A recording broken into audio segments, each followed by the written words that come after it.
할아버지 제 말 믿으세요. 저 집안에는 사람들이 모르는 아주 큰 비밀이 숨겨져 있어요. 할아버지가 이 집을 사셔야 해요. 폐지 더미를 뒤지던 13살 소년 준호가 김만식의 옷자락을 붙잡으며 간절하게 외쳤습니다. 도심 한복판, 흉물스럽게 방치된 채 철거만을 앞둔 낡은 대성가옥. 모두가 폐허라며 침을 뱉고 지나갈 때 소녀는 담장 너머에서 들려오는 기이한 심장 소리를 듣고 있었습니다. 잠시 후 최도역의 지시를 받은 거대한 굴착기가 주택의 대문을 무자비하게 지시겨버렸습니다.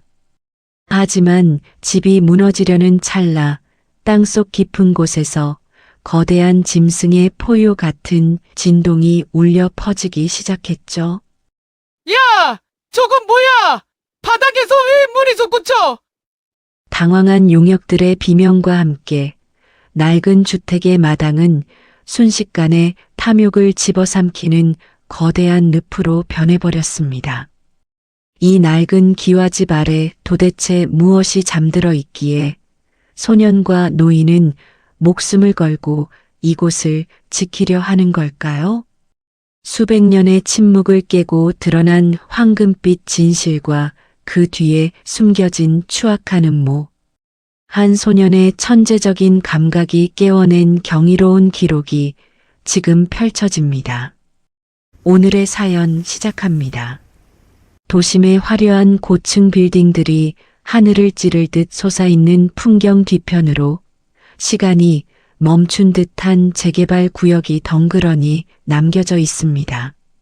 녹슨 철문이 바람에 흔들리며 비명을 지르고 깨진 기와 조각들이 발에 챙그랑거리며 부딪히는 이 골목의 끝에는 대성가옥이라 불리는 낡은 단독주택이 서 있죠.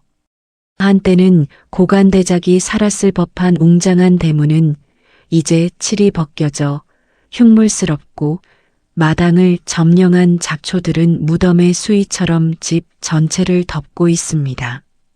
사람들은 이 집을 귀신이 나온다며 멀리했지만 13살 소년 박준호는 매일같이 이 가옥의 높은 담벼락 밑으로 스며들었습니다. 박준호는 남들 눈에 띄지 않게 몸을 잔뜩 웅크린 채 담벼락의 특정 지점에 귀를 대고 숨을 죽였습니다.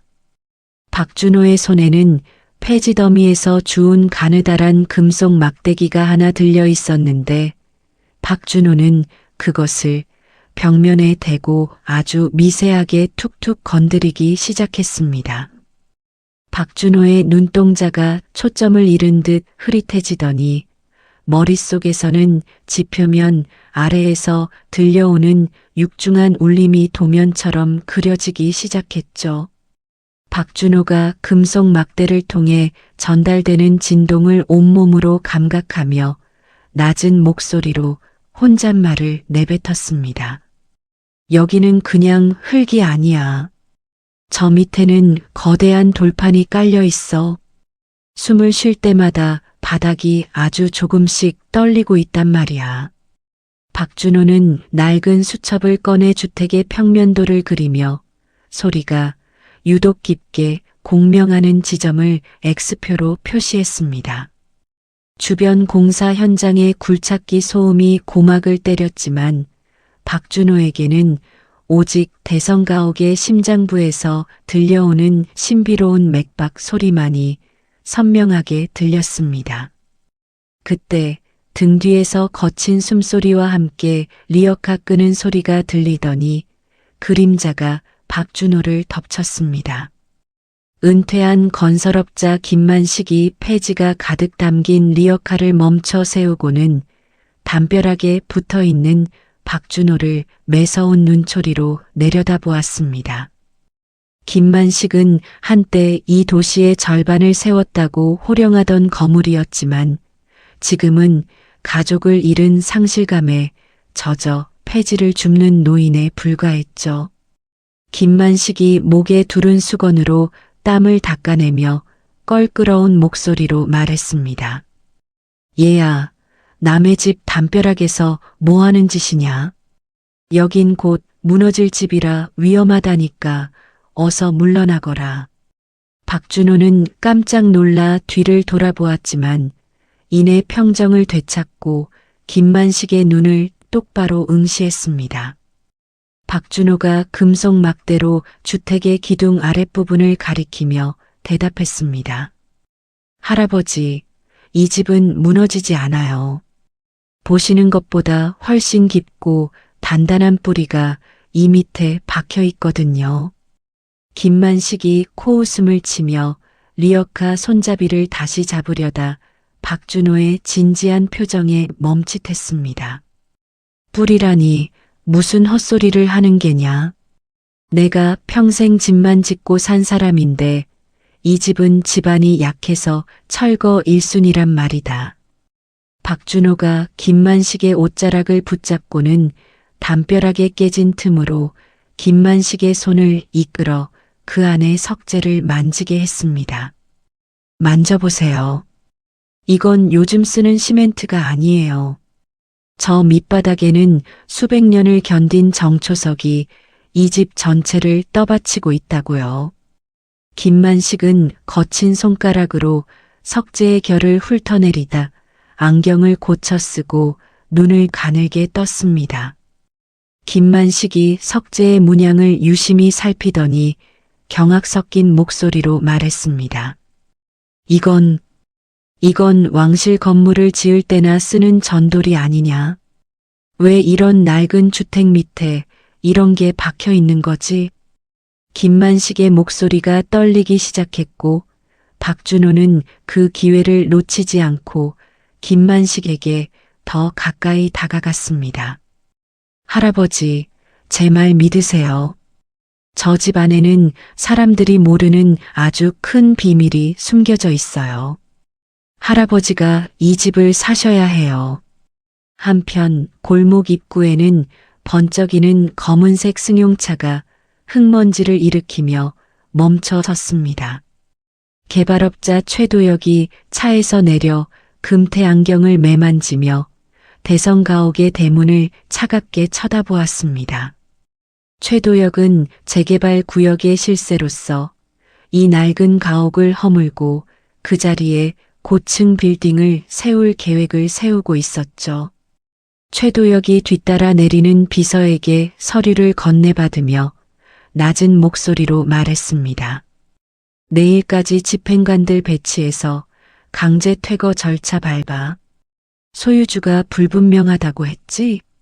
그럼 공탁 걸고 바로 밀어버려. 옆에서 껌을 씹던 행동대장 강필두가 침을 뱉으며 최도혁에게 대답했습니다. 사장님, 저 집 마당에 가끔 나타나는 꼬맹이랑 노인네가 있는데 방해되면 그냥 치워버릴까요? 최도혁이 손수건으로 손목시계의 먼지를 닦아내며 무심하게 대답했습니다. 돈으로 안 되면 힘으로 하는 게 우리 방식이잖아. 내 눈앞에서 저 흉물스러운 기와집이 사라지게만 해. 강필두는 비릿한 웃음을 지으며 허리춤에 꽂힌 연장을 고쳐 잡았고 최도혁은 탐욕스러운 눈빛으로 가옥의 부지를 가늠했습니다. 박준호는 김만식의 손을 꼭 잡고 주택 뒤편의 좁은 장독대 터로 향했습니다. 박준호가 특정 항아리 밑에 흙을 파헤치자 정교하게 깎인 석판의 모서리가 모습을 드러냈습니다. 박준호가 석판을 두드리며 김만식에게 말했습니다. 할아버지, 들리시죠? 이 밑은 텅 비어 있는 게 아니라 소리가 아주 묵직하게 가라앉아 있어요. 거대한 방이 있다는 뜻이에요. 김만식은 무릎을 꿇고 앉아 지면에서 올라오는 미세한 진동을 느끼며 입술을 파르르 떨었습니다. 김만식이 과거 건설 현장에서 익혔던 모든 감각을 동원해 지표면을 어루만지며 대답했습니다. 세상에, 준호 내 말이 맞구나. 이건 현대 공법으로는 설명할 수 없는 구조다. 마치 땅이 보물을 품고 있는 것 같아. 김만식은 평생 집을 지으며 수많은 부를 쌓았지만 아들을 잃은 후에는 그 모든 것이 부질없다 느껴 폐지를 주우며 살았습니다. 하지만 박준호의 눈동자에서 뿜어져 나오는 확신과 열정은 김만식의 가슴 속에 묻어두었던 건축가의 자부심을 다시 일깨웠죠. 다음 날 새벽 김만식은 밤새 고민한 끝에 자신의 금고 속에 잠들어 있던 거액의 통장을 꺼내 들었습니다. 김만식은 이 돈을 아들의 목숨값이라 생각하며 단 한 푼도 쓰지 않고 보관해 왔습니다. 김만식이 통장을 손에 쥐고 창밖의 새벽 안개를 바라보며 결연하게 중얼거렸습니다. 아들아, 아버지가 마지막으로 지키고 싶은 게 생겼다. 저 낡은 집 속에 잠든 역사를 내가 지켜내마. 김만식은 그 길로 대성가옥의 실제 소유주 후손이 산다는 변두리의 허름한 동네를 찾아갔습니다. 후손은 빚독촉에 시달려 집을 포기하려던 참이었고 김만식은 그에게 최도혁이 제시한 금액의 2배를 현찰로 내밀었습니다. 김만식이 계약서에 도장을 찍으며 소유주에게 엄하게 말했습니다. 이 집은 이제 내 거요. 앞으로 누가 와서 소유권을 주장해도 절대 흔들리지 마시오. 소유주는 돈을 챙겨 허겁지겁 자취를 감췄고 김만식은 승리감보다 무거운 책임감을 느끼며 대성가옥으로 발걸음을 옮겼습니다. 김만식이 주택에 도착했을 때 이미 강필두와 용역들이 대문을 부수기 위해 대형 망치를 휘두르고 있었습니다. 강필두가 확성기를 입에 대고 주변에 구경 나온 주민들을 향해 윽박질렀습니다. 다들 물러나. 여기는 오늘부로 철거 집행 구역이다. 방해하는 놈들은 전부 공무집행 방해로 쳐넣을 줄 알아. 박준호는 대문 앞에서 용역들에게 밀려 넘어져 무릎에 피를 흘리고 있었습니다. 김만식이 인파를 해치고 달려와 강필두의 앞을 가로막으며 계약서를 머리 위로 치켜들었습니다. 김만식이 사자처럼 포효하며 강필두의 얼굴에 대고 외쳤습니다. 당장 멈춰. 이 집 주인은 나 김만식이다. 내 놈들이 함부로 손댈 수 없는 땅이란 말이다. 강필두가 당황해 계약서를 뺏어보더니 안색이 변했지만 곧 비열하게 웃으며 대답했습니다. 영감님, 돈 좀 있다고 유세 떨지 마쇼. 우린 사장님 명령대로 밀어버릴 거니까. 최도혁이 승용차 창문을 내리고 차가운 눈빛으로 김만식을 응시하며 말했습니다. 김 사장님, 노후 자금을 이런 폐가에 쏟아붓다니 실망스럽군요. 하지만 소용없습니다. 내일이면 여긴 잿더미가 될 테니까. 박준호가 바닥에서 일어나 김만식의 곁에 서서 최도혁을 똑바로 쳐다보았습니다. 박준호가 흙이 묻은 손으로 최도혁을 가리키며 낮은 목소리로 말했습니다. 당신은 이 집의 소리는 듣지 못하고 돈 세는 소리만 듣는군요. 땅 밑에 계신 분들이 당신을 절대 용서하지 않을 거예요. 최도혁은 소름 끼치는 박준호의 말에 헛기침을 하며 비서에게 즉시 철거를 강행하라고 소리쳤습니다. 굴착기의 거대한 삼날이 대성가옥의 담장을 향해 돌진하려던 찰나 박준호는 김만식을 데리고 안채의 툇마루 밑으로 몸을 던졌습니다. 박준호가 툇마루 구석의 비밀 장치를 누르자 쿠르릉 소리와 함께 지하로 연결된 육중한 성문이 열렸습니다. 지상에서는 건물이 부서지는 굉음이 들려왔지만 두 사람은 역사의 심장부로 이어지는 차갑고 어두운 계단을 향해 거침없이 내려갔습니다. 손전등 빛이 비춘 계단 끝에는 조선시대의 정취가 그대로 남은 거대한 석조 수장고가 웅장한 모습을 드러내고 있었습니다. 박준호와 김만식은 서로의 손을 꼭 잡은 채 수백 년의 침묵을 깨고 깨어난 역사의 숨결 속으로 첫 발을 내디뎠습니다. 대성가옥의 앞마당은 이미 비명과 굉음이 뒤섞인 아수라장으로 변해 있었습니다. 최도역의 서슬 퍼런 지시를 받은 굴착기 기사가 육중한 조종 레버를 당기자 거대한 강철 삼날이 가옥의 낮은 담벼락을 사정없이 짓눌렀죠. 수십 년을 버텨온 낡은 기와들이 비명 같은 소리를 내며 박살나 사방으로 튀어 올랐고 뿌연 흙먼지가 안개처럼 피어올라 정원을 가득 메웠습니다. 강필두는 입에 문 담배 연기를 허공에 길게 내뿜으며 마치 승리자라도 된 양 그 파괴의 현장을 만족스러운 눈빛으로 지켜보고 있었습니다. 하지만 그 시각 안채의 툇마루 및 비밀 통로를 통해 지하로 내려간 박준호와 김만식은 지상의 소란과는 완전히 단절된 신비로운 정적 속에 발을 들이고 있었습니다. 박준호는 손전등을 비춰 습기가 가득 배어 있는 지하 벽면을 훑으며 벽 너머에서 들려오는 미세한 진동과 물의 흐름을 분석했습니다.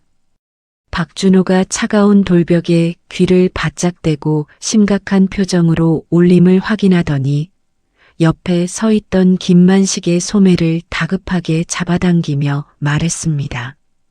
할아버지, 저놈들이 밖에서 담장을 부수고 집안을 누르니까 지하 통로의 압력이 바뀌고 있어요.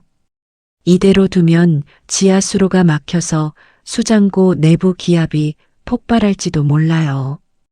김만식은 이마에 송골송골 맺힌 땀을 거친 수건으로 닦아내며 지하 벽면을 따라 복잡하게 얽혀있는 구리배관들을 살피고 대답했습니다. 기압 폭발이라니 그게 도대체 무슨 소리냐? 이 낡아빠진 옛날 주택 밑에 그런 정교하고 위험한 장치가 설계되어 있단 말이냐?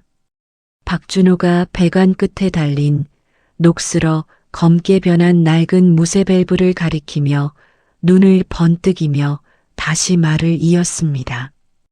이 집은 한강의 수위와 연동되어 압력을 조절하게 설계되어 있어요. 제가 저 밸브를 역으로 돌리면 마당으로 유입되던 지하수들이 거꾸로 솟구쳐 오를 거예요. 그럼 저 무거운 쇳덩어리 차들을 멈출 수 있어요. 김만식은 소년의 입에서 나오는 천재적인 건축학적 통찰력에 압도당한 듯 멍하니 서 있다가 이내 온 힘을 다해 밸브 손잡이를 움켜잡았습니다. 김만식과 박준호는 서로의 손을 겹쳐 잡고 뻑뻑하게 굳어버린 무쇠 밸브를 온몸에 무게를 실어 시계 반대 방향으로 돌리기 시작했습니다. 김만식이 얼굴이 벌겋게 달아오를 정도로 힘을 주며 거친 숨을 내뱉고 외쳤습니다. 하나, 둘, 셋. 으차. 조금만 더 하면 된다. 준호야. 거의 다 왔다. 조금만 더 힘을 내보자. 두 사람이 사력을 다해 밸브를 꺾자 지하 깊숙한 곳에서 잠자던 거대한 짐승이 깨어난 듯 육중한 울림이 발바닥을 타고 전해졌습니다. 그 시각 지상의 마당에서는 도저히 믿기지 않는 기이한 광경이 펼쳐지고 있었습니다. 굴착기가 거칠게 파헤치던 담장 및 구덩이 중심부에서 갑자기 시커먼 흙탕물이 분수처럼 하늘을 향해 뿜어져 나오기 시작했죠.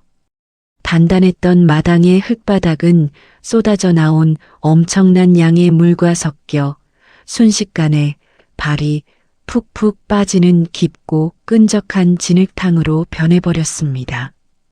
강필두는 당황한 나머지 자신의 비싼 가죽 구두가 진흙 속에 처박히는 줄도 모르고 뒷걸음질을 치며 소리를 질렀습니다. 이게 도대체 뭐야? 밑에 수도관이라도 매립되어 있었던 거야? 야, 장비 빼. 당장 뒤로 빼란 말이야.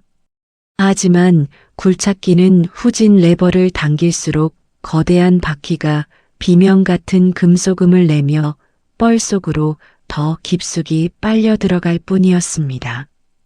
최도혁은 흙탕물을 뒤집어 쓴 채 더러워진 양복 바지춤을 잡고 발을 동동 구르며 강필두의 멱살을 잡고 고함을 쳤습니다.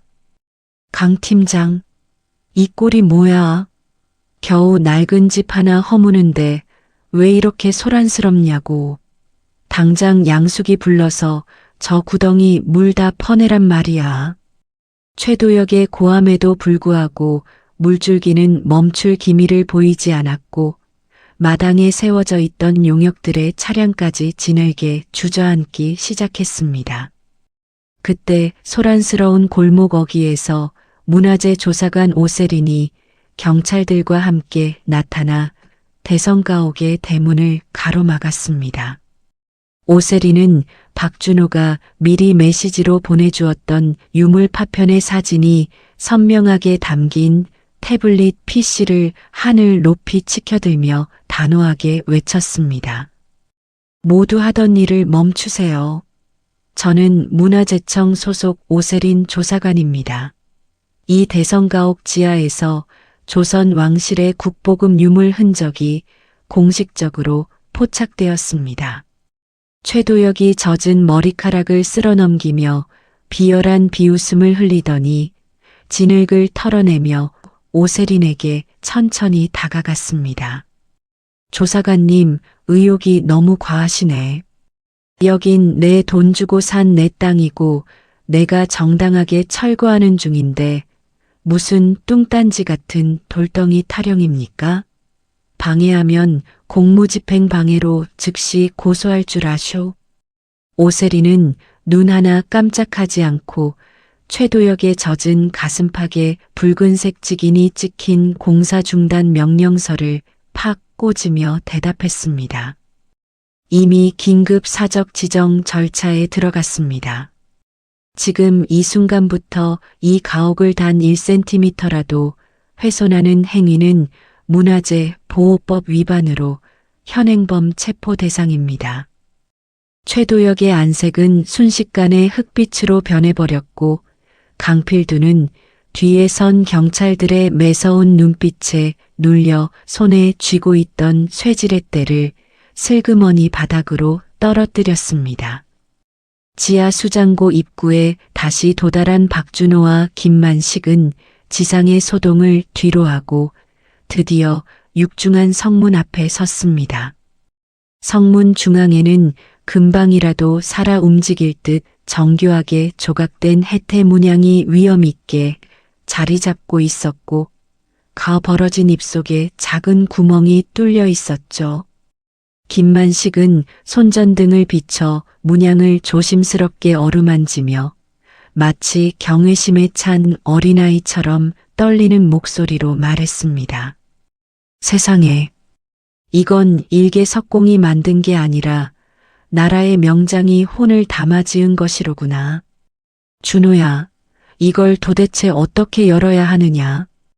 박준호는 주머니 깊숙한 곳에서 부모님이 생전 마지막 유품으로 남기신 끝이 뭉툭해진 낡은 펜촉 하나를 꺼내 혜태의 입속에 깊숙이 꽂아 넣었습니다. 박준호가 숨을 멎을 듯 긴장하며 펜촉을 시계 방향으로 아주 천천히 태엽을 감듯 돌리며 간절하게 속삭였습니다. 엄마, 아빠, 제발 저에게 힘을 주세요. 이 두꺼운 문 너머에 부모님이 평생을 바쳐 찾던 그 진실이 숨어 있는 거죠? 찰칵하는 맑고 날카로운 금속성 마찰음이 들리더니 육중한 성문이 좌우로 스르르 갈라지며 수백 년간 갇혀있던 신비로운 공기를 내뿜었습니다. 문이 열린 그 안에는 국왕의 권위를 상징하는 찬란한 황금빛 어보와 수천 권의 비밀 서적들이 섭기 하나 없이 완벽한 상태로 보존되어 빛나고 있었습니다. 김만식은 그 눈부신 광경에 다리에 힘이 풀린 듯 그대로 바닥에 주저앉으며 뜨거운 눈물을 흘렸습니다. 우리가 정말 해냈구나, 준호야.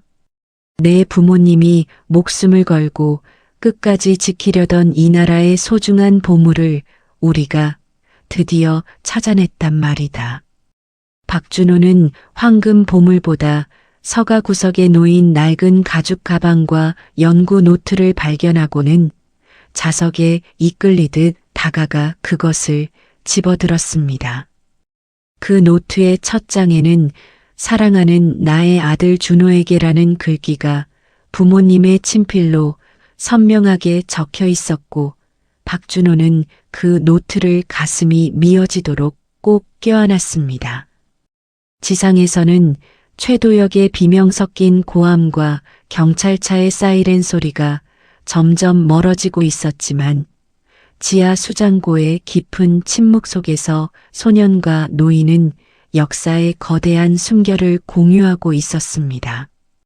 이 낡은 대성가옥은 이제 버려진 폐가가 아니라 대한민국을 지탱해온 거대한 뿌리가 살아 숨쉬는 성지로 다시 태어나고 있었습니다. 대성가옥의 앞마당은 이제 발을 들이기조차 겁나는 거대한 진흙 구덩이로 변해 있었습니다. 최도혁은 진흙이 튀어 엉망이 된 명품 구두를 아예 벗어 던진 채 맨발로 굴착기 옆까지 다가가 강필두의 멱살을 거칠게 움켜쥐었습니다. 최도혁이 목에 핏대를 세우며 강필두의 얼굴에 대고 짐승 같은 고함을 질러댔습니다. 강 팀장, 내 말 안 들려? 지하수든 뭐든 양수기를 100대라도 동원해서 퍼내란 말이야. 저 밑에 뭐가 있는지 내 눈으로 확인하기 전엔 한 발짝도 못 물러나. 강필두가 젖은 머리카락을 쓸어 넘기며 곤혹스러운 표정으로 최도혁의 손을 뿌리치고 대답했습니다. 사장님, 그게 마음대로 안 됩니다. 물을 퍼내는 족족 지하수가 다시 차오르고 있다고요. 집안이 너무 약해져서 크레인이 통째로 넘어갈 판입니다. 최도혁은 대답 대신 강필두를 진흙바닥으로 거칠게 밀쳐내고는 현장에 대기 중이던 대형 펌프카 기사에게 미친 듯이 손짓했습니다. 최도혁이 살기 어린 눈빛으로 안채의 기둥 하단부를 가리키며 악에 바쳐 명령했습니다. 기둥 하단부에 구멍 뚫어. 거기다 고압 호스 집어넣고 압력으로 밀어붙여. 집이 무너지든 말든 상관없으니까 당장 길을 만들란 말이야. 그 시각 가옥 내부의 1층 로비에서는 오세린 조사관이 자신을 강제로 끌어내려는 용역들과 처절한 사투를 벌이고 있었습니다. 오세린은 로비 중앙을 든든하게 버티고 선 굵은 대리석 기둥을 양팔로 죽기 살기로 껴안은 채 버티며 외쳤습니다. 이 무식한 인간들아, 당신들이 지금 부수고 있는 게 단순한 돌덩이인 줄 알아? 이건 당신들 자식들이 교과서에서 배워야 할 우리 민족의 자존심이란 말이야. 용역 하나가 오세린의 가느다란 팔을 강제로 잡아당기며 비릿한 비웃음을 흘렸습니다. 아줌마 역사가 밥 먹여줘요? 우린 위에서 시키는 대로 하는 거니까 곱게 나가쇼. 괜히 힘 빼다가 뼈라도 부러지면 우리만 귀찮아지니까. 오세린은 그들의 거친 손등을 손톱으로 핥히며 저항하다가 주머니에서 휴대전화를 꺼내 현장을 실시간으로 중계하기 시작했습니다. 오세린이 떨리는 목소리로 카메라 렌즈를 향해 현장의 비참함을 중계하며 목이 터지라 소리쳤습니다. 여러분, 보십시오. 지금 대한민국 수도 한복판에서 국보급 유물이 잠들어 있는 대성가옥이 불법적으로 파괴되고 있습니다. 제발 누구든 좋으니 도와주세요. 한편 지하 수장고의 상황은 지상보다 훨씬 더 긴박하게 돌아가고 있었습니다. 최도혁이 지상에서 고압 펌프를 무리하게 가동하자 천장의 미세한 균열 사이로 시커먼 흙탕물이 엄청난 압력에 밀려 폭포처럼 쏟아져 들어오기 시작했죠. 박준호는 수압 제어반의 눈금이 붉은색 위험 수치에 도달한 것을 보고는 입술을 피가 나도록 꽉 깨물었습니다. 박준호가 차가운 벽면에 귀를 대고 내부의 울림을 분석하며 다급하게 김만식을 향해 소리쳤습니다. 할아버지, 저놈들이 집 기초 기둥에 직접 수압을 가하고 있어요. 이대로 두면 수장고뿐만 아니라 가옥 전체가 수몰될 거예요. 김만식은 쏟아지는 차가운 물줄기를 온몸으로 맞으며 구석에 있던 육중한 무쇠 밸브를 돌리려 안간힘을 썼습니다. 김만식이 젖은 얼굴을 거칠게 닦아내며 받은 기침을 내뱉고 박준호에게 대답했습니다. 준호야, 저놈들이 물의 압력으로 밀어붙인다면 우리도 똑같이 물로 맞서야 한다. 내가 배수관을 역으로 터뜨릴 테니 너는 중앙 압력 레버를 꽉 잡고 있어라. 김만식은 과거 거대한 댐 건설 현장에서 익혔던 수압 조절의 원리를 필사적으로 떠올리며 지하실 외벽과 연결된 비상 방류관의 빗장을 힘껏 풀었습니다. 박준호는 김만식의 지시에 따라 온몸에 무게를 실어 중앙 압력 레버를 반대 방향으로 젖히며 버텼습니다. 그 순간 지상에서는 도저히 믿기지 않는 경이로운 광경이 펼쳐졌습니다. 굴착기가 거칠게 파헤치던 구덩이 중심부에서 거대한 물기둥이 마치 분노한 용처럼 하늘을 향해 솟구쳐 올랐습니다.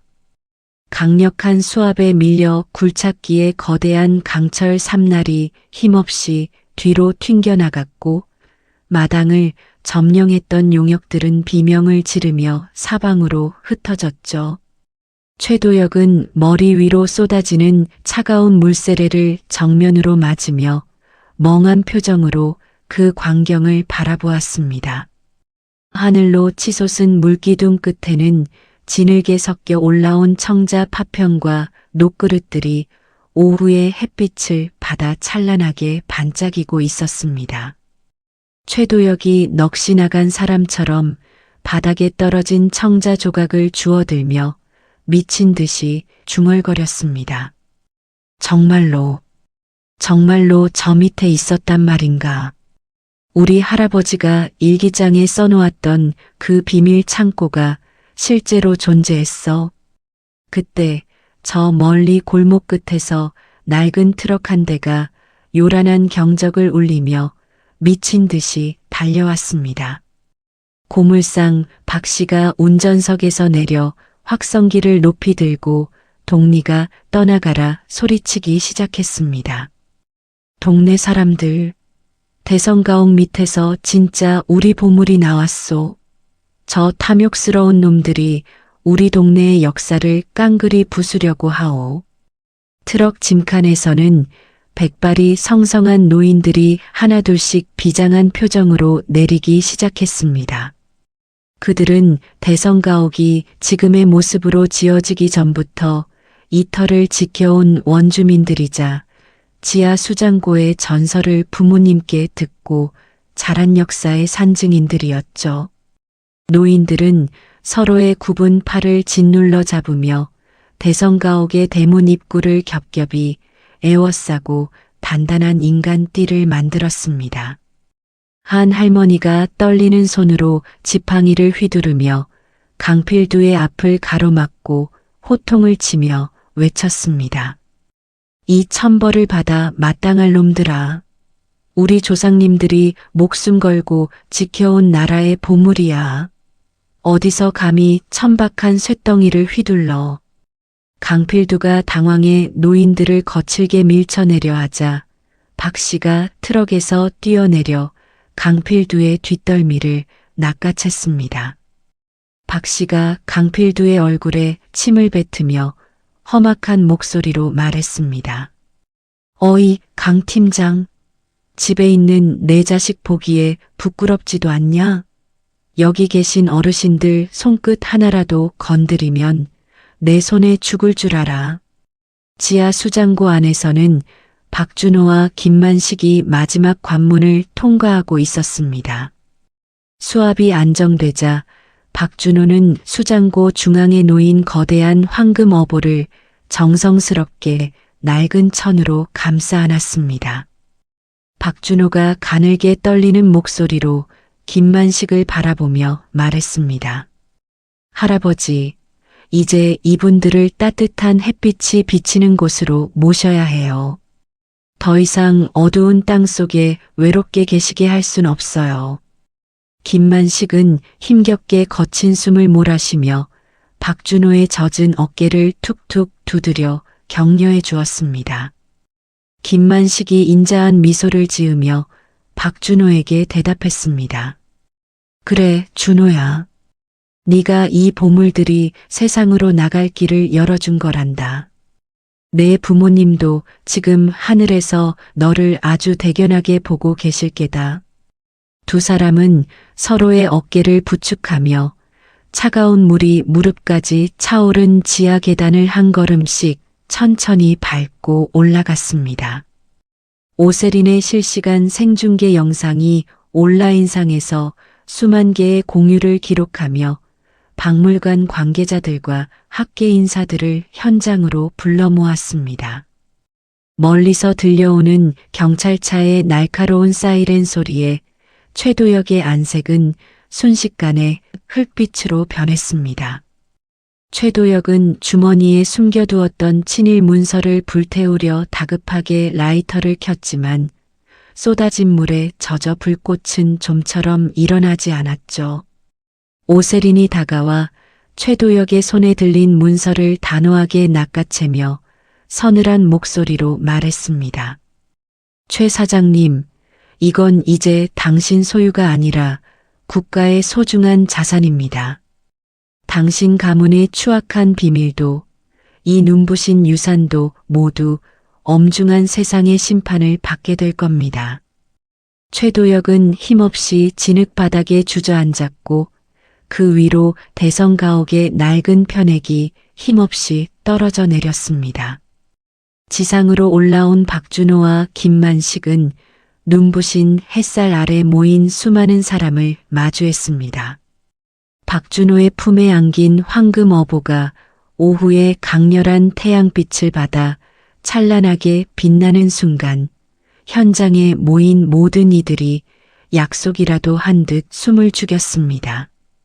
그것은 수백 년의 어둠을 뚫고 나온 우리 역사의 위대한 부활이자 가장 낮은 곳에 있던 소년과 노인이 지켜낸 고귀한 승리의 순간이었습니다. 유물이 세상 밖으로 모습을 드러내고 경찰과 취재진이 대성가옥 앞마당을 가득 메웠지만 소유권을 주장하는 최도혁의 기세는 결코 꺾이지 않았습니다. 최도혁은 흙탕물이 튀어 엉망이 된 양복 소매를 거칠게 털어내더니 법무법인의 직인이 찍힌 서류 뭉치를 기자들 앞에서 흔들며 고함을 질렀습니다. 최도혁이 핏발선 눈으로 카메라 렌즈를 노려보며 외쳤습니다. 다들 똑똑히 들으쇼. 이 땅과 집은 우리 할아버지가 정당하게 매입한 엄연한 사유지란 말이오. 여기서 나오는 건 전부 내 것이고 국가라도 함부로 내 재산에 손댈 수 없어. 오세린 조사관이 젖은 머리카락을 쓸어 넘기며 최도혁의 앞을 가로막고 서늘한 목소리로 말했습니다. 최 사장님, 착각하지 마세요. 매장 문화재 보호법에 따라 역사적 가치가 입증된 유물은 국가 귀속이 원칙입니다.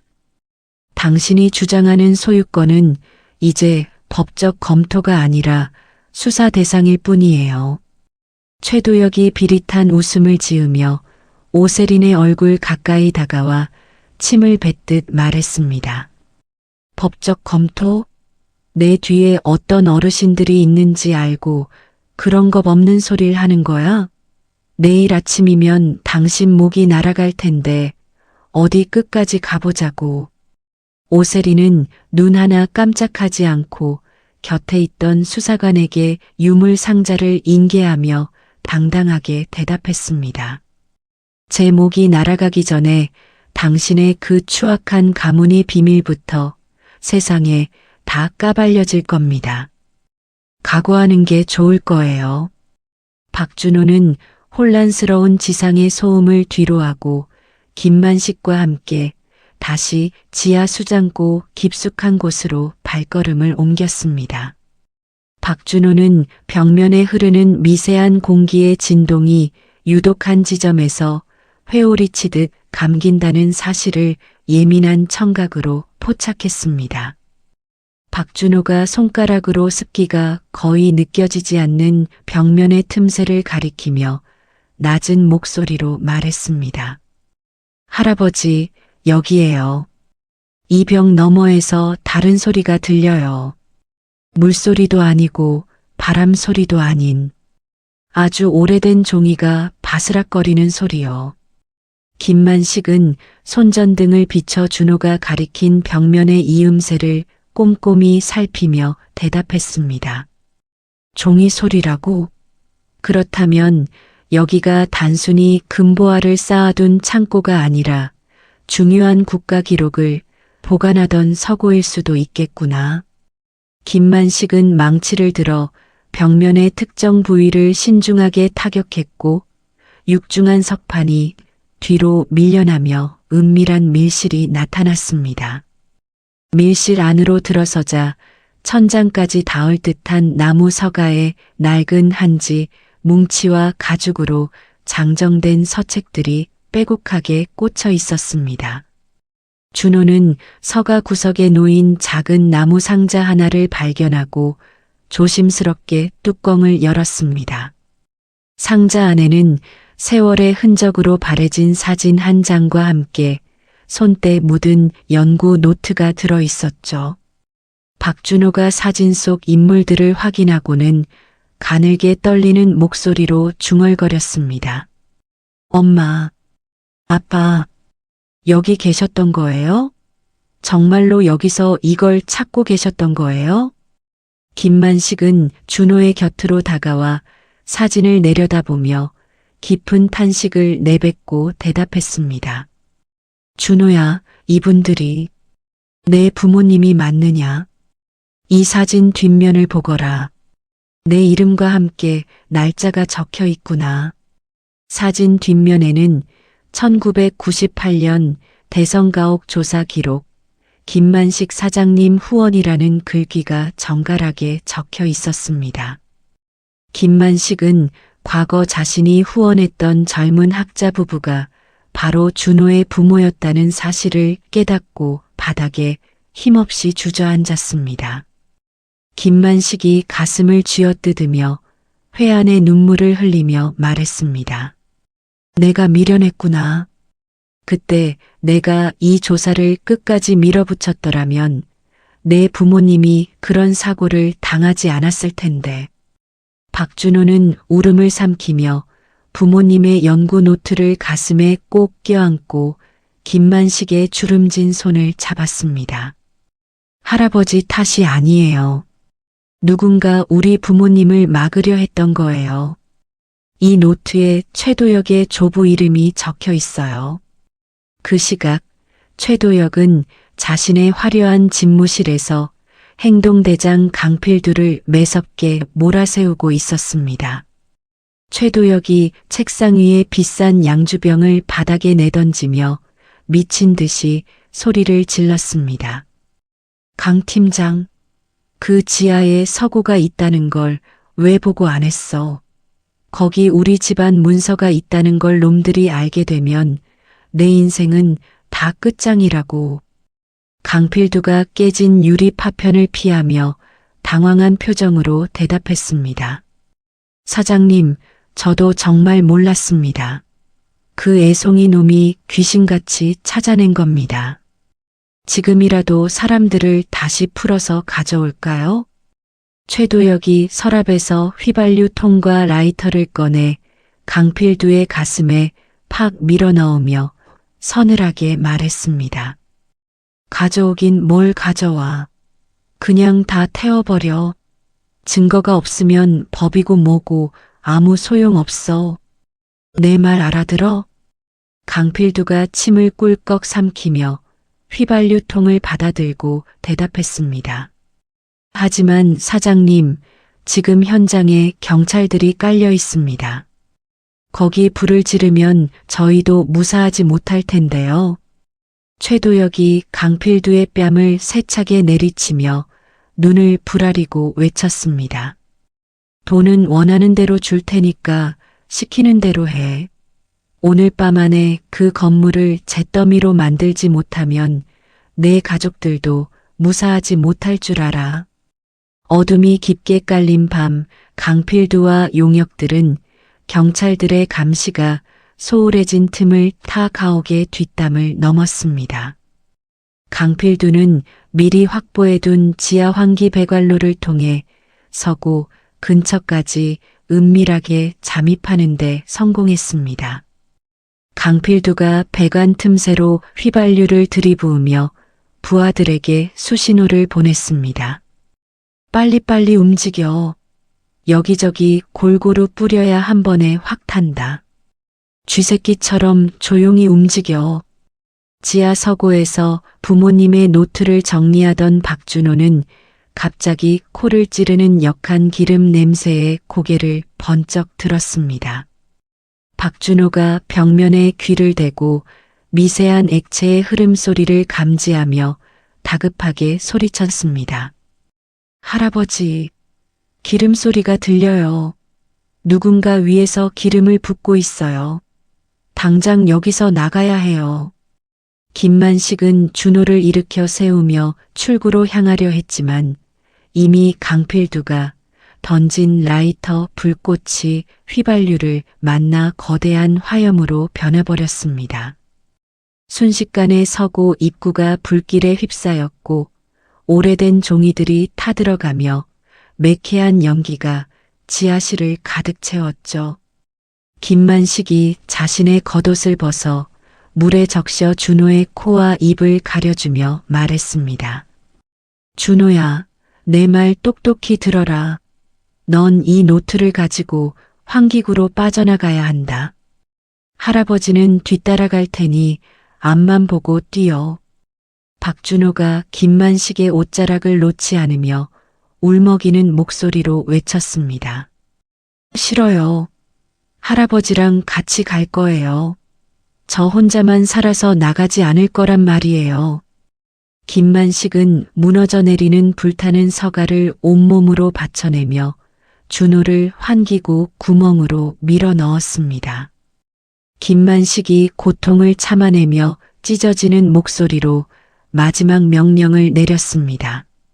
박준호, 네가 살아야 내 부모님의 진실이 산다.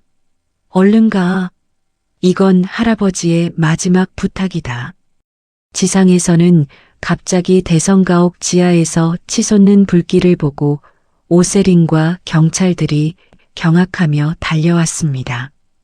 오세린이 소방대원들의 팔을 붙잡으며 절규하듯 외쳤습니다. 저 안에 아이가 있어요.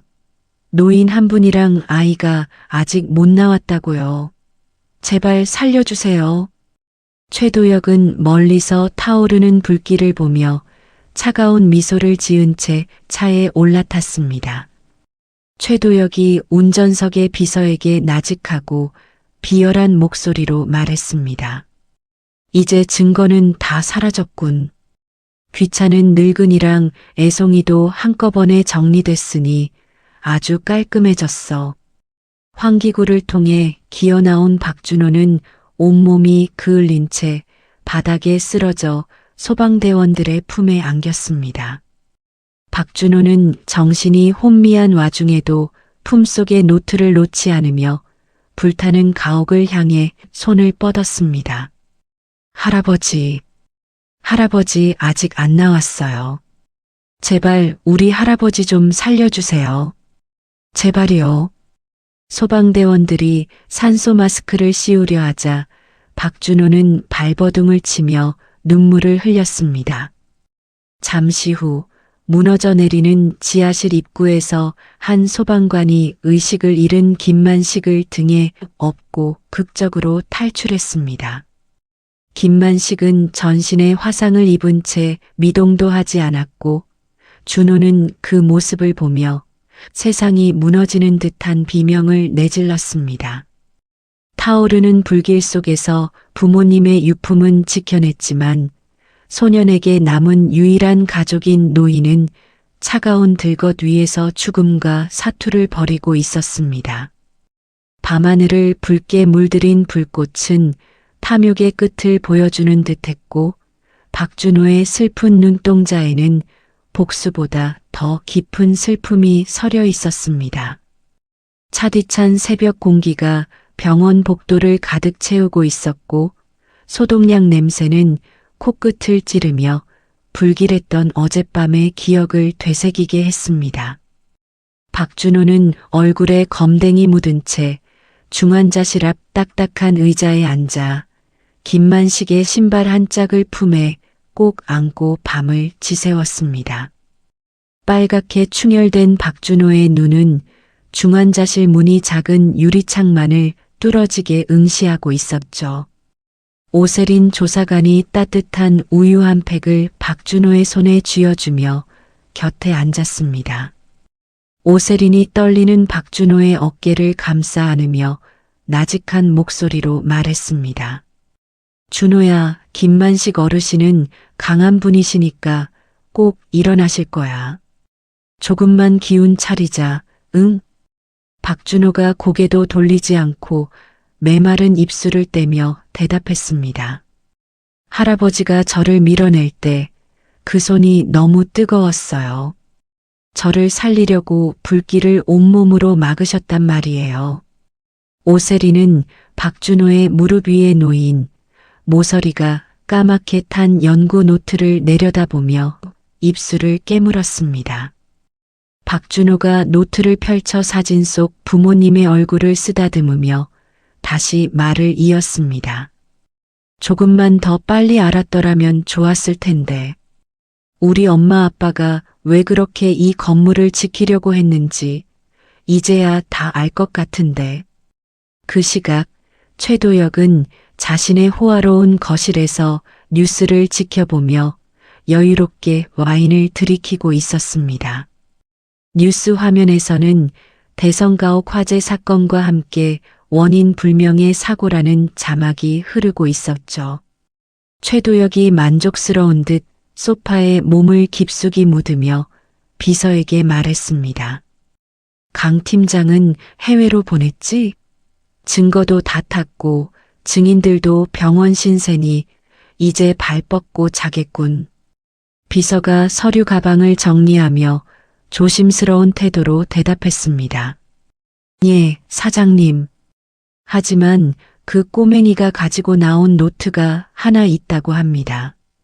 현장에 있던 소방관이 목격했다더군요.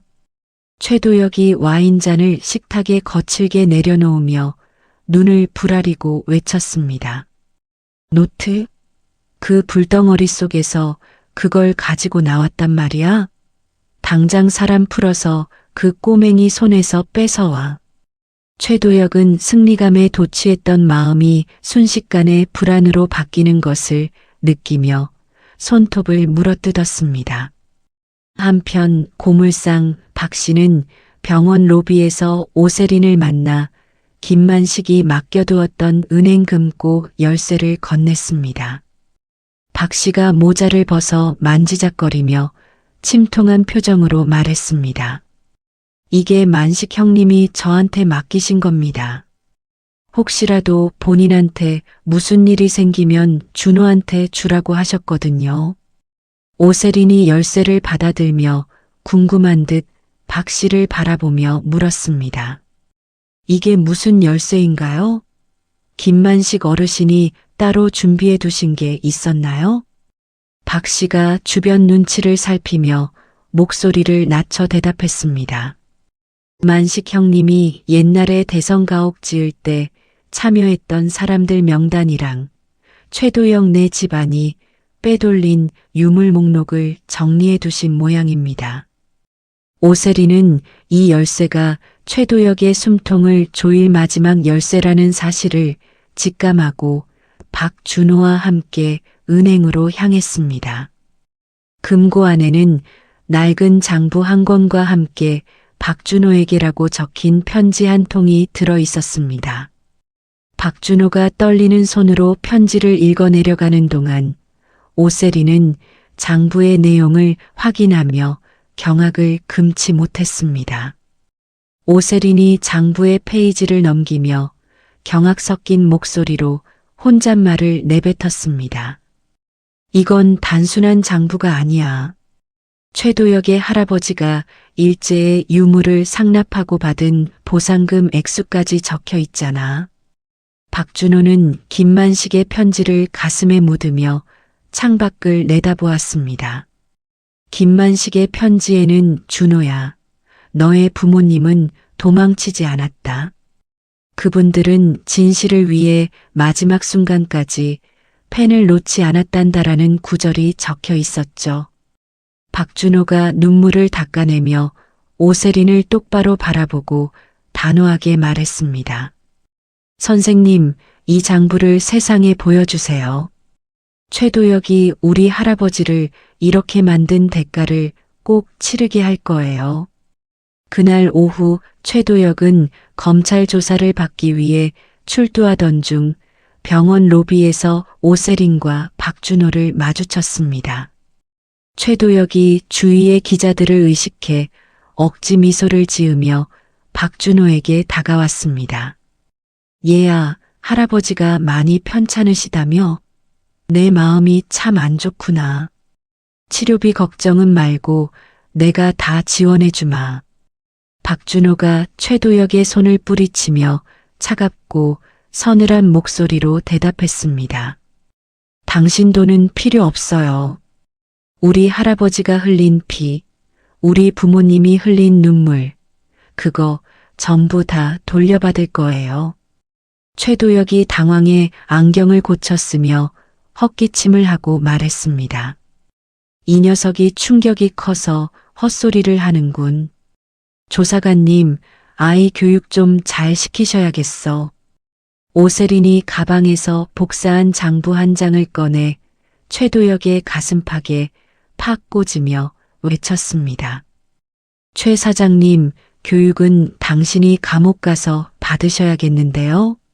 당신 할아버지의 친일 밀약서 원본, 우리가 찾았습니다. 최도혁의 얼굴이 순식간에 흑빛으로 변하며 입술을 파르르 떨었습니다. 기자들이 일제히 최도혁을 향해 카메라 플래시를 터뜨리기 시작했고 최도혁은 도망치듯 조사실로 들어갔습니다. 밤이 깊어 박준호가 김만식의 병상 곁을 지키고 있을 때 기적처럼 김만식의 손가락이 미세하게 움직였습니다. 박준호가 김만식의 손을 꼭 잡으며 울먹이는 목소리로 불렀습니다. 할아버지, 제 목소리 들리세요? 저 준호예요. 제발 눈 좀 떠보세요. 김만식이 무거운 눈꺼풀을 천천히 들어 올리더니 산소 마스크 너머로 힘겹게 미소를 지었습니다. 김만식이 준호의 손바닥에 고와 마비라는 글자를 천천히 새기며 나직하게 숨을 내뱉었습니다.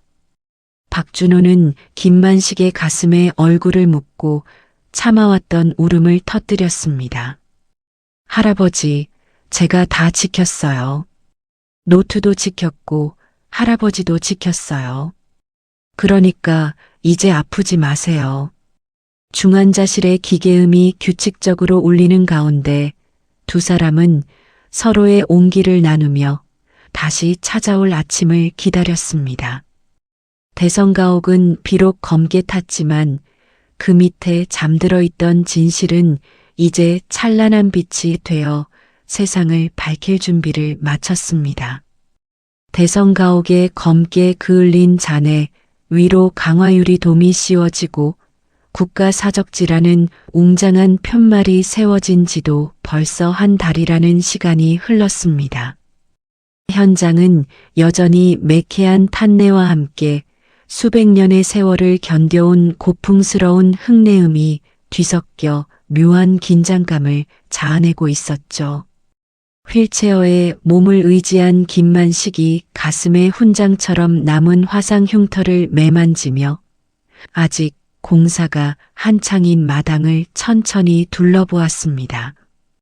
김만식이 옆에서 휠체어를 밀어주던 박준호의 손등을 툭툭 두드리며 낮은 목소리로 말했습니다.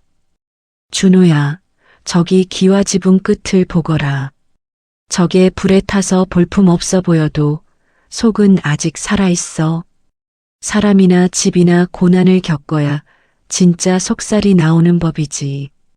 박준호가 휠체어 바퀴를 멈춰 세우고 김만식의 시선을 따라 지붕 끝을 바라보며 대답했습니다. 할아버지, 저는 저 지붕보다 땅 밑에서 들리는 소리가 더 신경 쓰여요. 공사 소음 때문에 다들 모르고 있지만 저 밑에 아주 거대한 공간이 하나 더 숨을 쉬고 있거든요.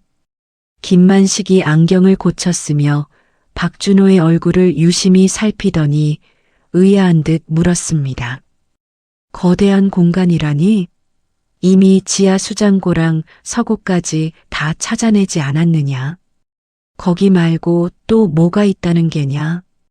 박준호가 바닥에 엎드려 귀를 지면에 바짝 대고 멀리서 들려오는 굴착기의 진동 너머에 숨겨진 아주 미세한 박동 소리를 잡아내며 말했습니다. 수장고 밑바닥에서 아주 일정한 간격으로 물이 흐르는 소리가 들려요. 그건 배수 소리가 아니라 어떤 거대한 기계 장치가 돌아가는 소리에 가까워요. 마침 현장을 감독하던 오세린 관장이 도면 뭉치를 들고 두 사람에게 다가와 반갑게 인사를 건넸습니다. 오세린이 흙먼지가 묻은 자켓을 털어내며 준호의 수첩을 들여다보고 말했습니다. 준호야, 네가 말한 그 지점을 정밀 초음파로 찍어봤는데 정말로 지하 3층 높이에 엄청난 규모의 석실이 포착됐어. 학계에서는 이걸 조선 왕실의 최후 보루라고 추측하고 있단다. 김만식이 놀란 눈으로 오세린을 바라보며 휠체어 손잡이를 꽉 쥐고 물었습니다. 최후의 보루라니요? 보물 수장고보다 더 중요한 게 저 밑에 또 있단 말입니까? 오세린이 도면을 펼쳐 바닥에 내려놓으며 김만식과 준호에게 상세히 설명하기 시작했습니다. 단순한 보물이 아닙니다. 구한말 고종 황제가 나라를 잃을 위기에 처했을 때 다시 일어서기 위해 준비했던 근대적 교육 설계도와 기술 서적들이 보관된 비밀 학교의 터였어요. 준호가 도면 위의 특정 기호들을 손가락으로 짚어가며 흥분 섞인 목소리로 외쳤습니다. 맞아요. 이 구조를 보세요. 여기 톱니바퀴 모양의 장치가 바로 제가 들었던 그 소리의 주인공이에요. 이 문을 열려면 특수한 열쇠가 필요할 거예요. 그때 감옥 면회실의 차가운 유리병 너머로 최도혁이 자신의 옛 부하인 강필두를 매섭게 노려보고 있었습니다. 최도혁이 수제복 소매를 걷어붙이며 유리벽을 주먹으로 쾅 내리치고 소리를 질렀습니다. 강 팀장, 내가 시키는 대로 했어? 그 가옥 밑에 우리 할아버지가 설치해둔 가스 폭파 장치, 아직 살아있단 말이야. 놈들이 더 깊이 파고들기 전에 다 날려버려야 해. 강필두가 주위를 살피며 목소리를 죽이고 당황한 표정으로 대답했습니다. 사장님, 지금 거기는 국가사적지로 지정돼서 경비가 보통이 아닙니다. 제가 잠입하기에는 위험 부담이 너무 커요.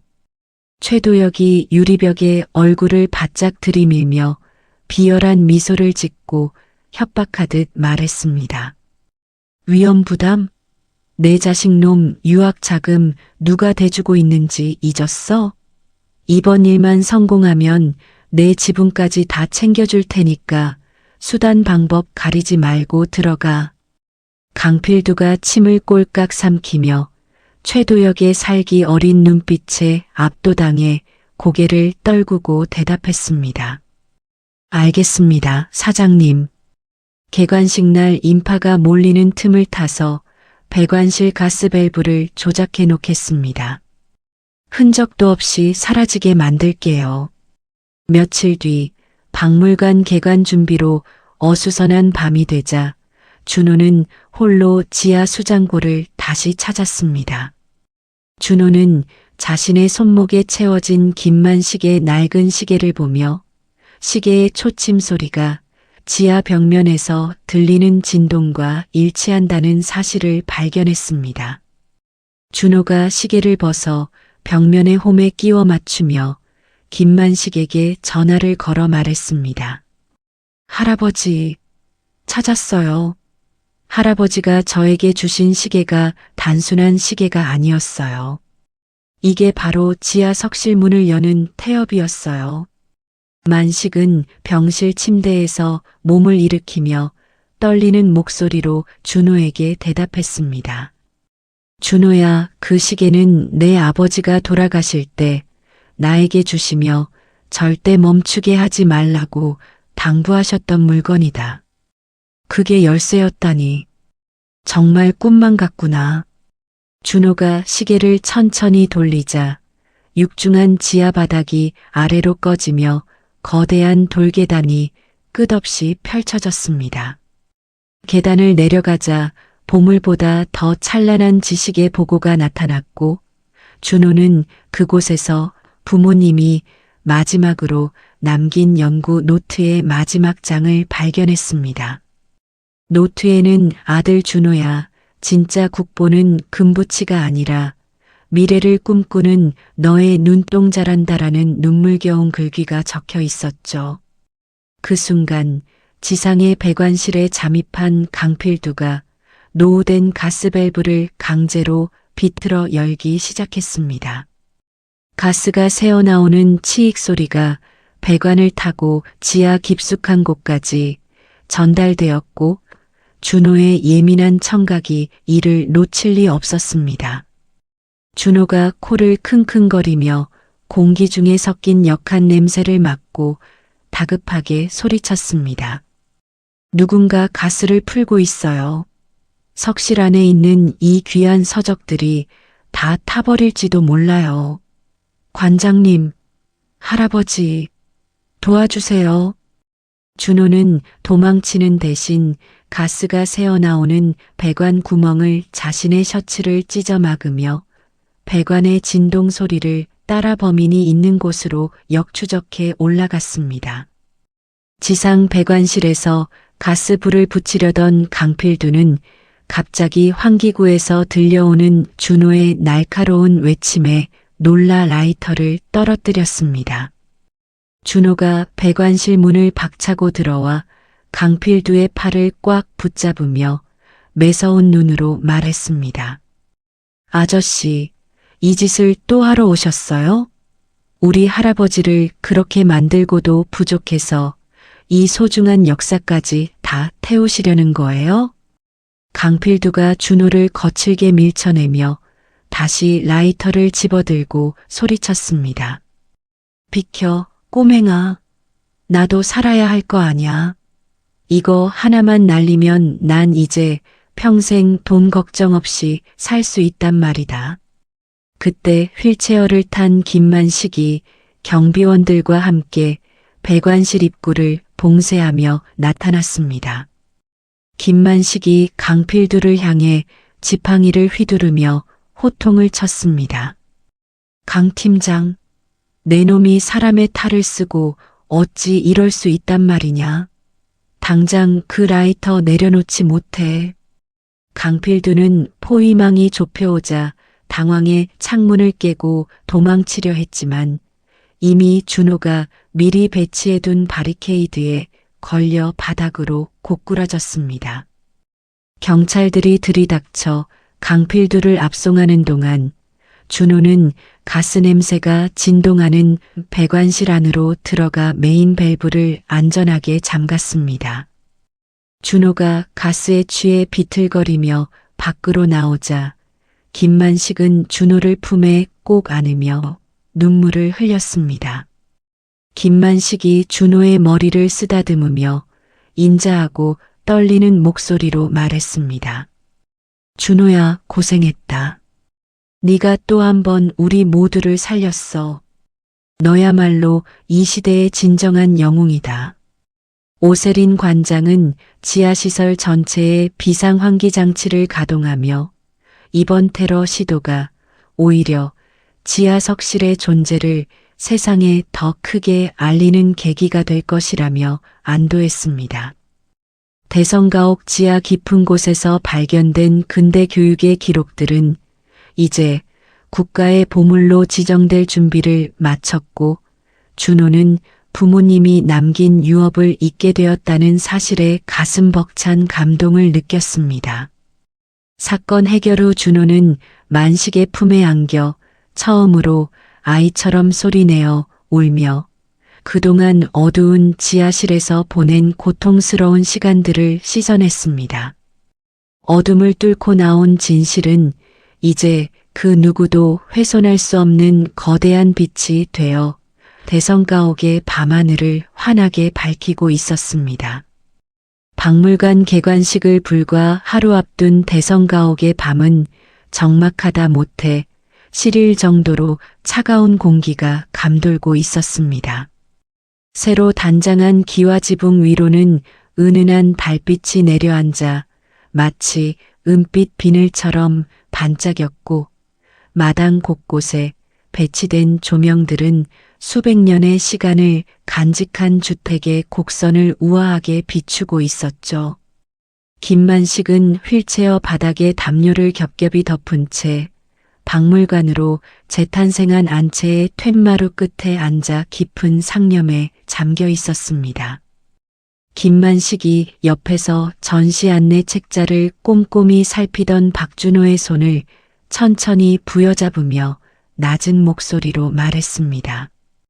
준호야, 내가 70평생 집을 짓고 부수며 살았지만 오늘처럼 가슴이 벅차오르는 밤은 없었단다. 이 낡은 나무 기둥 하나하나가 내 아들의 목소리 같고 내 부모님의 숨결 같구나. 박준호가 김만식의 주름진 손등을 어루만지며 김만식의 무릎팍에 머리를 기대고 대답했습니다. 할아버지, 제 눈에는 저 기둥들이 우리를 지켜주는 거인처럼 보여요. 할아버지가 저를 불길 속에서 밀어냈을 때처럼 이 집도 우리를 안아주고 있는 것 같아요. 김만식이 준호의 머리카락을 투박한 손으로 쓰다듬으며 인자한 미소를 짓고 다시 말을 이었습니다. 그래, 준호야. 이제 내일이면 온 세상 사람들이 이 집의 진심을 알게 되겠지. 너는 이 집의 주인으로서 당당하게 사람들에게 역사를 들려주어야 한다. 알겠느냐? 박준호가 고개를 끄덕이며 김만식을 향해 해맑게 웃어 보였지만 박준호의 예민한 귀는 마당 구석 배관실 쪽에서 들려오는 아주 미세한 기계 마찰음을 놓치지 않았습니다. 한편 오세린 관장은 사무실에서 최도혁과 연결된 배후 세력들의 재판 기록을 검토하며 마지막까지 긴장의 끈을 놓지 않고 있었습니다. 오세린이 돋보기를 고쳤으며 곁에 있던 보안 팀장에게 서류를 건네주고 차갑게 말했습니다. 최도혁이 감옥 안에서도 변호사를 통해 외부와 접촉하고 있다는 첩보가 있어요. 내일 개관식 직전까지 보안 시스템을 최고 단계로 유지하세요. 쥐새끼 한 마리도 얼씬 못하게 말입니다. 보안 팀장이 무전기를 고쳐 잡으며 절도 있게 고개를 숙이고 대답했습니다. 걱정 마십시오, 관장님. 모든 출입구에 안면 인식 카메라를 설치했고 지하 수장고로 연결되는 배관로까지 특수 센서를 부착해 두었습니다. 오세린이 창밖의 평화로운 정원을 바라보며 한숨을 내쉬더니 책상을 손가락으로 툭툭 치며 혼잣말을 내뱉었습니다. 최도혁, 내 놈이 마지막 발악을 한다면 분명 가장 약한 곳을 노리겠지. 그게 유물일지 아니면 저 아이일지 모르겠지만 절대 용납하지 않겠다. 그 시각 최도혁의 지시를 받은 박물관 설비 업체의 한 직원이 어둠을 틈타 지하 공조실로 은밀하게 잠입하고 있었습니다. 그는 최도혁으로부터 거액의 도피 자금을 약속받고 박물관의 습도 조절용 물탱크에 치명적인 부식성 산성가스 용액을 주입할 계획이었죠. 그가 방독면을 착용하며 가스밸브에 호스를 연결하고 비열한 웃음을 지으며 나직하게 중얼거렸습니다. 미안하지만 이 화려한 잔치는 여기서 끝이다. 내일 아침이면 저 황금 덩어리들이 시커멓게 녹아내리는 꼴을 보게 될 테니까 말이야. 그가 메인 밸브를 돌리자 치익하는 소리와 함께 무색무취의 독성 가스가 환기구를 타고 전시실 구석구석으로 퍼져나가기 시작했습니다. 안채 거실에서 김만식과 대화를 나누던 박준호는 갑자기 코끝을 찌르는 미세한 금속성 악취를 맡고는 용수철처럼 몸을 일으켰습니다. 박준호가 공기를 킁킁거리며 들이마시더니 다급하게 김만식의 휠체어를 뒤로 밀며 외쳤습니다. 할아버지, 가스예요. 일반 가스가 아니라 아주 독하고 날카로운 냄새가 나요. 지하 수장고 쪽 환기구가 열린 소리가 들려요. 김만식이 당황해 지팡이를 짚고 일어나려 했지만 이미 독성 가스가 거실까지 흘러들어와 기침을 터뜨리기 시작했습니다. 박준호는 자신의 입과 코를 셔츠 소매로 가린 채 거실 벽면에 붙은 비상 호출 버튼을 미친 듯이 눌러댔습니다. 박준호가 김만식을 안채 밖 마당으로 대피시키려 하며 숨 가쁘게 소리쳤습니다. 할아버지, 빨리 나가셔야 해요. 폐가 약한 할아버지한테는 치명적이란 말이에요. 얼른요. 김만식이 준호의 팔을 뿌리치며 수장고 입구를 지팡이로 가리키고 호통을 쳤습니다. 준호야, 나는 신경 쓰지 말고 어서 수장고 문을 닫아라. 저 안에 있는 서책들이 가스에 닿으면 영원히 복구할 수 없게 돼. 어서 가. 박준호는 김만식을 두고 갈 수 없어 발을 동동 굴렀지만 국보보다 내 마음이 더 중요하다던 김만식의 평소 가르침을 떠올리며 지하실 계단으로 뛰어내려갔습니다. 지하 수장고 입구에 도착한 박준호는 눈앞이 뿌옇게 흐려지는 와중에도 오직 소리와 벽면의 감각에 의존의 메인 공조장치를 찾아 헤맸습니다. 박준호가 가스 연기 속에서 비틀거리며 제어반의 손잡이를 붙잡고 울먹이는 목소리로 외쳤습니다. 안 돼. 여기서 멈추면 안 돼. 부모님이 지킨 이 기록들을 내가 또 잃어버릴 수는 없단 말이야. 그때 소식을 듣고 달려온 오세린 관장과 보안 요원들이 방독면을 쓴 채 지하실로 들이닥쳤습니다. 오세린이 쓰러지기 일보 직전인 박준호의 허리를 낚아채며 다급하게 소리쳤습니다. 준호야, 위험해. 여긴 우리가 맡을 테니까 어서 나가. 넌 아직 너무 어려서 이 가스를 견딜 수 없어. 박준호가 오세린의 품에서 벗어나려 발버둥을 치며 제어반의 마지막 레버를 가리키고 간절하게 소리쳤습니다. 저 레버를 반대로 돌려야 해요. 그래야 외부 공기가 들어오면서 가스를 밀어낼 수 있단 말이에요. 제발요. 오세린은 준호의 지시에 따라 온 힘을 다해 레버를 꺾었고 순식간에 강력한 환풍기 돌아가는 소리가 지하실 전체를 진동시켰습니다. 독성 가스가 외부로 빠져나가기 시작하자 준호는 그제야 안도의 한숨을 내쉬며 바닥으로 쓰러졌고 오세린은 준호를 등에 업고 지상으로 달렸습니다. 마당으로 나온 오세린은 미리 대피해 있던 김만식의 곁에 준호를 눕혔습니다. 준호가 창백한 얼굴로 간신히 눈을 뜨자 김만식은 준호의 차가운 손을 잡고 굵은 눈물을 흘리며 말했습니다. 이 미련한 놈아, 내가 너 잘못되면 어찌 살라고 거길 또 들어갔느냐. 보물보다 내 목숨이 100배 1000배는 더 귀한 것을 모르느냐. 박준호가 거친 숨을 몰아쉬며 김만식의 손을 꼭 잡고 가냘픈 목소리로 대답했습니다. 할아버지, 보물은 다시 찾아도 되지만 우리 역사의 자존심은 한번 녹아내리면 다시 세울 수 없잖아요. 제가 지켜서 다행이에요.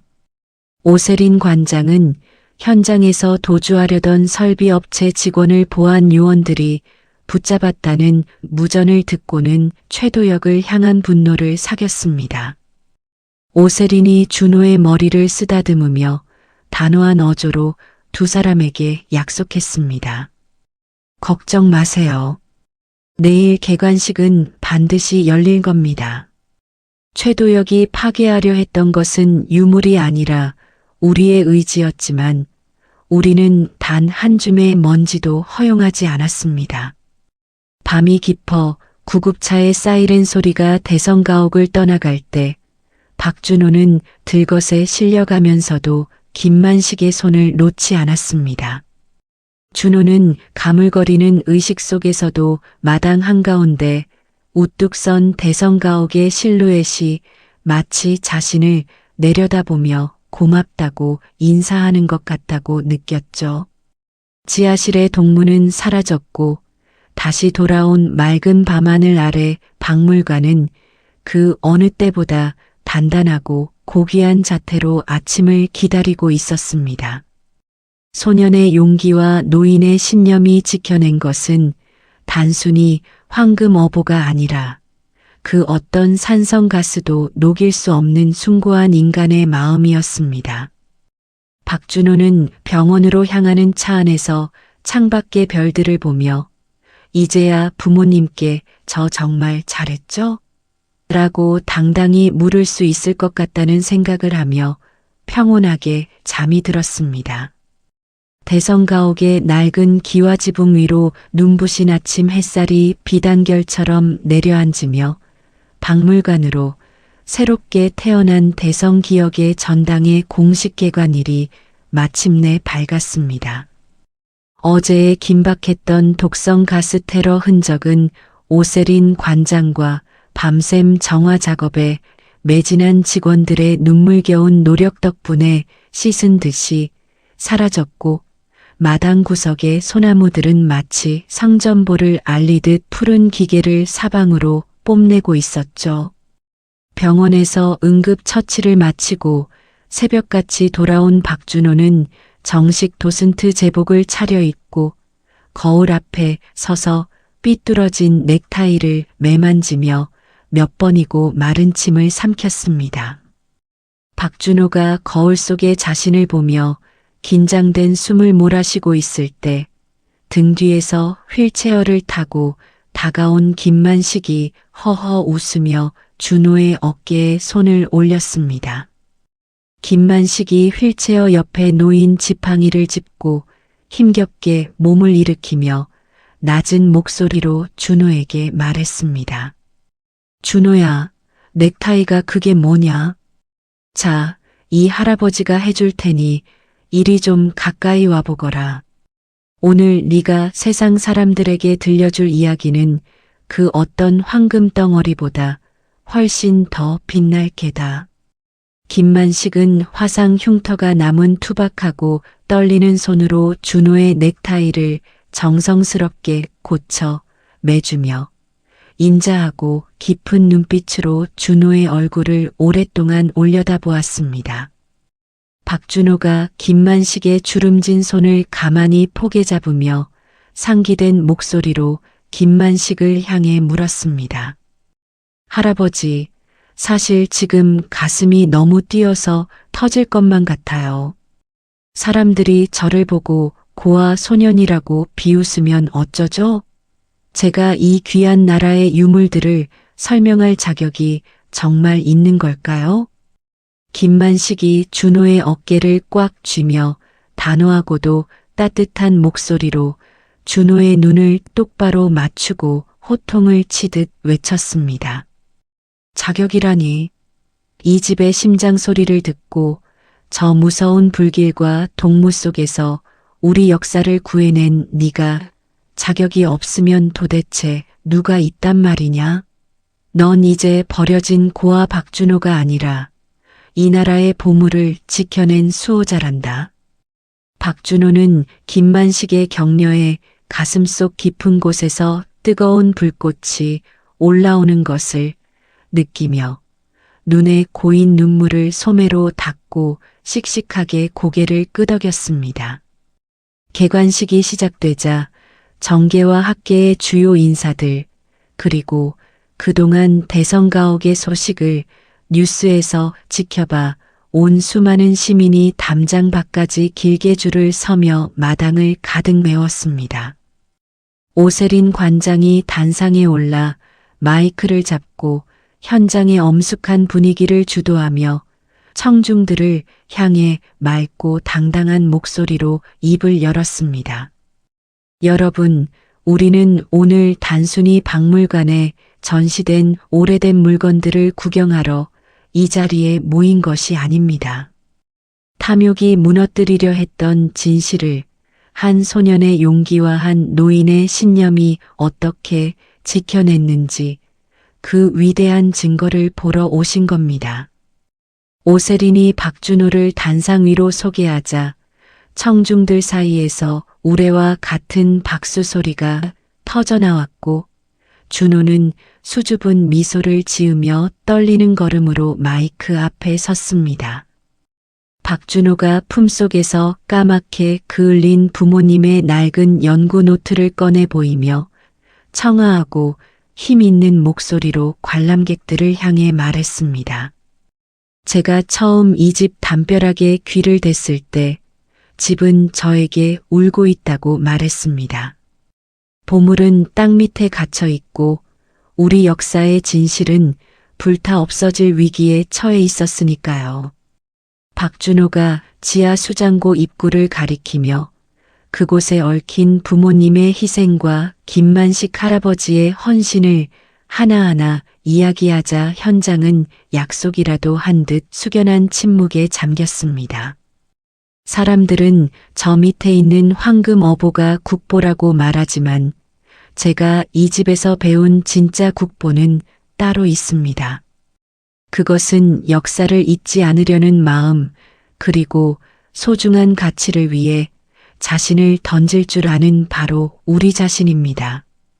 준호의 연설이 끝나자 마당에 모인 노인들과 시민들은 너나 할 것 없이 손수건을 꺼내 눈물을 훔쳤고 고물상 박 씨를 비롯한 동네 원주민들은 준호의 이름을 연신 외치며 뜨겁게 환호했습니다. 그 시각 차가운 감옥방에 수감된 최도혁은 벽면에 걸린 작은 TV 뉴스를 통해 생중계되는 개관식 장면을 넋이 나간 채 지켜보고 있었습니다. 화면 속에서 박준호가 자신의 조부가 그토록 숨기려 했던 친일 밀약서를 당당하게 전시실 정중앙으로 옮기는 모습을 보자 최도혁은 미친 사람처럼 머리를 벽에 들이받았습니다. 최도혁이 쇠창살을 붙잡고 피를 토하듯 악을 쓰며 지나가는 교도관을 향해 미친 듯이 소리를 질러댔습니다. 저건 내 거야. 저 땅도, 저 집도, 저 밑에 있는 금괴도 전부 다 우리 할아버지가 나한테 남겨준 유산이란 말이야. 저 쥐새끼 같은 놈이 감히 내 걸 가로채다니. 교도관이 한심하다는 듯 멈춰서서 최도혁을 바라보더니 바닥에 떨어진 식판을 툭 치며 차갑게 쏘아붙였습니다. 최 사장님, 아직도 꿈속에서 허우적거리고 계시네. 저 집이 정말 내 것이었다면 저 아이처럼 목숨 걸고 지켰어야지. 넌 부수고 태울 생각만 했잖아. 주인 자격 없는 놈이 누굴 탓해? 최도혁은 교도관의 말에 힘없이 바닥에 주저앉아 자신이 그토록 멸시했던 소년의 찬란한 성공에 무너져 내렸고 그가 평생 쌓아 올린 탐욕의 성벽은 이제 돌이킬 수 없는 파멸의 재가 되어 흩어졌습니다. 개관식을 성공적으로 마친 늦은 오후 대성가옥의 정원에는 평화롭고 고즈넉한 정적이 다시 찾아왔습니다. 박준호는 첫 월급을 미리 가불하여 산 따뜻한 양모 외투와 튼튼한 참나무 지팡이를 김만식에게 선물하며 휠체어 옆에 나란히 앉았습니다. 김만식이 새 지팡이를 땅바닥에 짚어보며 어린아이처럼 환하게 기뻐하더니 준호의 손을 꼭 잡고 지그시 웃으며 말했습니다. 준호야, 이 지팡이가 참 묵직하고 든든하구나. 이제 내 병든 다리가 아니라 네가 준 이 따뜻한 마음이 나를 남은 생애 동안 지탱해 주겠어. 너는 이제 앞으로 무엇을 하고 싶으냐? 박준호가 김만식의 마른 어깨에 고개를 살며시 파묻으며 마당 한 구석 담벼락 사이에서 새로 돋아나는 여린 풀잎을 바라보며 대답했습니다.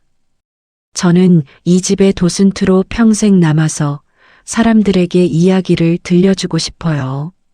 그리고 공부도 열심히 해서 할아버지처럼 사람의 마음을 지켜주는 집을 짓는 멋진 건축가가 될 거예요.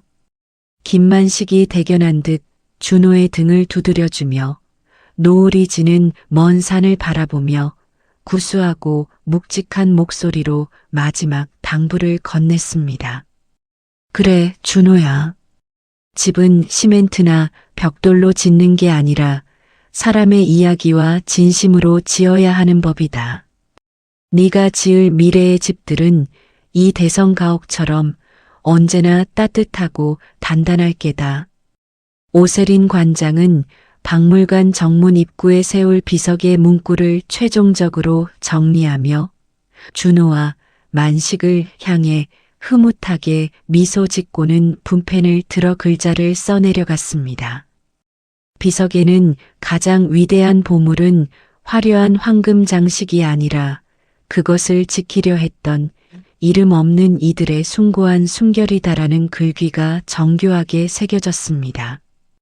대성가옥은 이제 버려진 폐가가 아니라 도시의 영혼을 정화하는 거대한 등대가 되어 밤마다 은은하고 고귀한 불빛을 사방으로 퍼뜨리고 있었죠.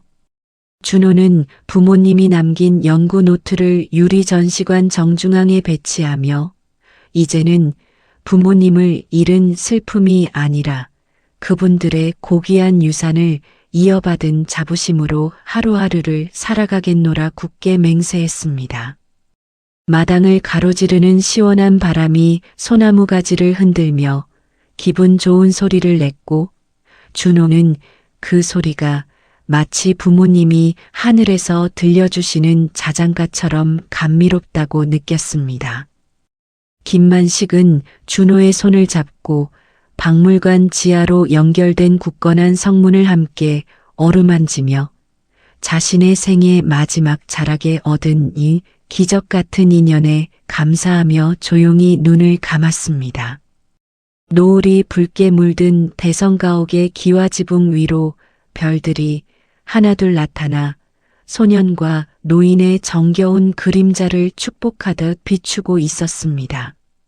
가장 낮은 곳에서 피어난 이들의 이야기는 이제 전설이 되어 대대손손 이 땅의 진짜 주인이 누구인지를 소리 없이 웅변하며 영원히 전해질 것입니다. 낡은 대성가옥의 담장 너머로 은은하게 퍼지는 불빛을 보고 있으면 진정한 가치는 겉모습이 아니라 그 안에 담긴 진심에 있다는 것을 다시금 깨닫게 됩니다.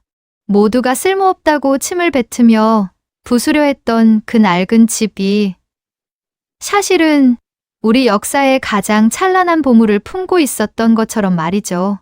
세상은 돈과 힘이 전부라고 말하지만 결국 마지막에 웃는 사람은 소중한 것을 지키기 위해 자신을 던질 줄 아는 준호와 만식 같은 분들이 아닐까 싶습니다.